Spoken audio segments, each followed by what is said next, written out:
টেম্পারেচারের up down হলেই tropical জবার কিন্তু পাতা ঝরবেই।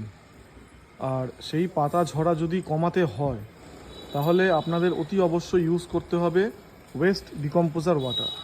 এটা আমার একটা অনেক দিনের পুরনো গাছ। টেম্পারেচারের প্রচুর আপ ডাউন হয়েছে বা শীতকালে পাতা ঝরেছে। পাতা ঝরা সম্পূর্ণ বন্ধ করা যায় না, কিন্তু তারপরেও সেটাকে রেস্ট্রিক্ট করা যায় এবং সেটা কিন্তু একমাত্র ওয়েস্ট ডিকম্পোজার ওয়াটারই করতে পারে। এছাড়া আর কোনো জিনিস দিয়ে পাতা ঝরা কমানো বন্ধ করা সেইভাবে যায় না। ওয়েস্ট ডিকম্পোজার ওয়াটার যদি নিয়মিতভাবে নিয়ম মেনে আপনি ব্যবহার করেন, আপনার গাছের পাতা ঝরা কিন্তু অনেকাংশে কমে যাবে। গরমকালে এবং গরমকালে 10 দিনের গ্যাপে এবং শীতকালে 15 দিনের গ্যাপে ওয়েস্ট ডিকম্পোজার ওয়াটার অতি অবশ্যই ইউজ করতে হবে। বর্ষাকালে ইউজ করার দরকার নেই, কারণ বর্ষার জলে অর্গানিক জিনিস অথবা ফাঙ্গাল ইনফেকশন হতে পারে। তাই ওয়েস্ট ডিকম্পোজার ওয়াটার আপনারা বেশি করে আপনাদের গাছে ব্যবহার করুন।